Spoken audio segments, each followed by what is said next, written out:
Shri Tuljabhavani complex 1 BHK 2 BHK and shop project by Shri Tuljabhavani developers Gavantiwada opposite Asha park near Bharadnaka Malvan Sindhudurg. आपल्या स्वप्नातील घर प्रत्यक्षात। Contact details for booking 9773 71 27 27 9404 15 53 77 9969 16 05 16 9404 44 80 27। देवगडचे माजी आमदार आप्पासाहेब गोगटे यांचं जन्मशताब्दी वर्ष 15 फेब्रुवारी 2024 ते 15 फेब्रुवारी 2025 या कालावधीत विविध कार्यक्रमांच्या माध्यमातून साजरा होणार आहे।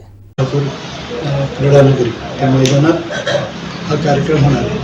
त्या कार्यक्रमासाठी पहिला हा कार्यक्रम आम्ही 22 तारखेला ठरवला होता। त्याचं कारण असं की आमचे पालकमंत्री पूर्वीचे रवींद्र चव्हाण यांनी सांगितलं होतं की CMना त्या दिवशी आणणार आहे मी ह्याला अंगणवाडीला, त्यामुळे त्यांना इथे आपण आणूया म्हणून आम्ही तारीख जरा पुढे गेल्यामुळे जरा आमच्या ह्या आलं होतं, जरा मागे पुढे कार्यक्रम 22चा आम्ही ठरवून त्या ह्याने चाललं होतं। पण त्यानंतर मग CM हे असल्यामुळे कार्यक्रम त्यांनी सांगितलं नाही, कारण त्यांचा कार्यक्रम CMचा कार्यक्रम ते म्हणाले आयत्यावेळीच ठरतात आणि आयत्यावेळी असा मोठा कार्यक्रम ठरवून काय होणार नाही। मग आमच्या डोक्यात दुसरं नाव, पहिलं नाव आलं गडकरी साहेबांचं आणि त्यामुळे जे CM असते तरी गडकरी साहेबांना निमंत्रण करायचंच होतं। पण आत्ता त्यांना बोलवल्याशिवाय पर्याय नाही, मग त्यांना आम्ही लगेच पत्रव्यवहार केला, मी त्यांना फोनवर बोलवलं, त्यांचं झालं, पण त्यांनी लगेच आप्पांचा कार्यक्रम येतो म्हणून सांगितलं आणि त्याप्रमाणे त्यांनी त्यांच्या ह्याच्यात नोंद करून घेतली आणि त्यांची सगळी यंत्रणा आता कामाला लागली। म्हणजे त्यांचं ऑफिसचे म्हणजे सेंट्रल सिक्युरिटी इथलं त्यांची सिक्युरिटी, एअरपोर्ट सिक्युरिटी सगळं त्यांना तो प्रोग्राम त्यांचा आला। तो प्रोग्राम आता त्यांचं माहिती नाही पण तुम्हाला मिळेल। तर त्यांचं ते आहेत, त्याबरोबर नारायणराव राणेंना कालच स्वतः निमंत्रण दिलं, ते येणार आहेत। पालकमंत्री तर आहेतच नितेशजी राणे, त्याचबरोबर प्रमोद जठार, आपले सुरेश प्रभू यांनाही निमंत्रण दिले। ते त्यांची खूप इच्छा होती, पण जवळपास 40-50 देशांचं तिथे हे लागले दिल्ली आणि ते त्यांनी सांगितलं। त्यांनी काय केलं की त्यांनी एक क्लिप पाठवलेली, मी आपण नाही आलो तर ही क्लिप लावा सुरेश प्रभू, त्यामुळे त्यांची ती क्लिपही आली, येण्याचा प्रयत्न करतो। विनोदजीने सांगितलं, ते मला पत्रिकेत नाव टाका, मी येण्याचा प्रयत्न करतो, असे विनोदजींचं झालं। विनय नातू येणारच आहे आणि असे सर दीपकजी केसरकर येणार आहे, त्यांचे झालं। भाई गिरकर येणार आहे आणि निलेश राणेने फोन कॉन्टॅक्ट नाही आला, पण स्वतः मोठ्या साहेबांनी नारायणरावने सांगितलं की मी त्यांना सांगतो।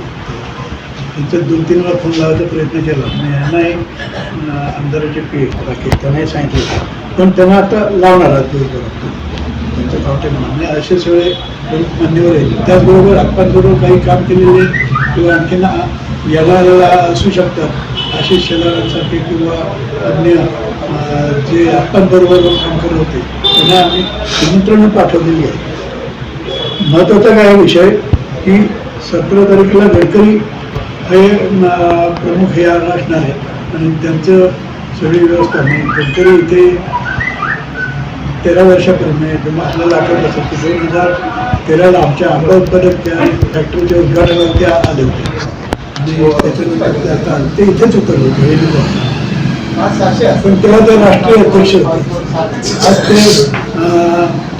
आपले महामार्ग आणि रस्ते विकास मंत्री आहेत केंद्राचे आणि आप्पांचे पूर्ण म्हणजे आप्पांच्या सगळ्या टर्ममध्ये ते आप्पा ते विधान परिषदेत होते, हे आप्पा विधानसभेत होते, असे त्यांचे विधान परिषदेचे विरोधी पक्ष नेते होते आणि अशा पद्धतीने तो कार्यक्रम आहे। आता कार्यक्रमाचं स्वरूप जे आहे ते पत्रिकेत लिहून येते, ते आम्ही सांगतो। कार्यक्रमाचं स्वरूप आहे की आम्ही स्मरणिका काढली आप्पांची, त्याच्यामध्ये माधव भांडारेंपासून तुझे मुले आणि त्या आप्पांच्या आठवणी सांगणारे अनेकांनी त्याच्यात लेख लिहिले आहेत, असे लेख आहेत आणि जे आहेत ते स्मरणिकेचं प्रकाशन आहे।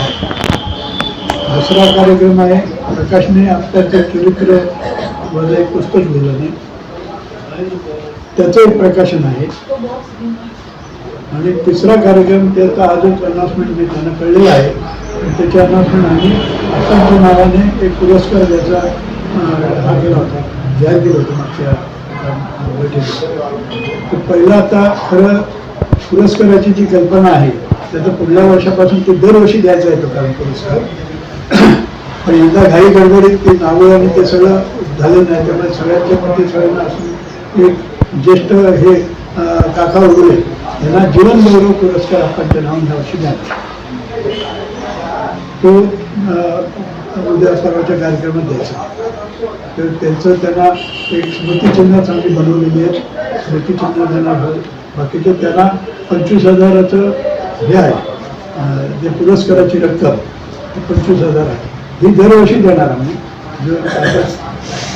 त्याचा पुरस्कार दरवर्षी कसा होणार आहे की जर एक कमिटी आम्ही त्याची करणार आणि त्या कमिटीकडे ज्या कोणाला वाटतं की यांचं नाव ह्यांना द्यावा पुरस्कार त्यांचं अर्ज मागवले जाते. म्हणजे 15 फेब्रुवारीच्या आधी हे सगळे पुरस्कार का तारीख ठरवून त्यावेळी आणि त्यातून छाननीमान एक सर्वमान्य असं आयोग व्यक्तीला संस्थेला तुम्हाला इथे पुरस्कार दिला जाईल. आता स्टेजवर आपण म्हटलं तर मंडप झालेलाच आहे.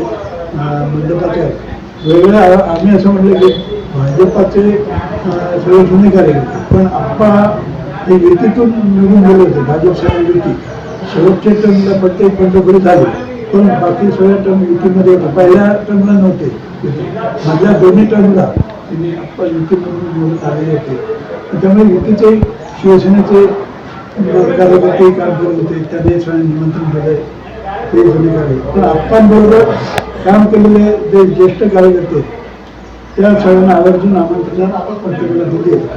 त्यांनी यावं. त्यांची बैठक व्यवस्था सुद्धा स्वतंत्र ठेवायचा विचार आहे. ती बैठक व्यवस्था स्वतंत्र ठेवून तो कार्यक्रम होईल. तर या निमित्ताने तुमच्या निमित्ताने सगळ्या आपण जे आता आहेत बरेच जण गेले, बरेच जण झाले पण त्यांनी यावं या कार्यक्रमाला आवाहन. आमचे दिवसभरातले सर्व अपडेट्स, ताज्या घडामोडी आणि थेट लाईव्ह पाहण्यासाठी सबस्क्राईब करा, लाईक करा कोकणचं नंबर 1 महा चॅनल कोकण 7 लाईव्हचं YouTube चॅनल.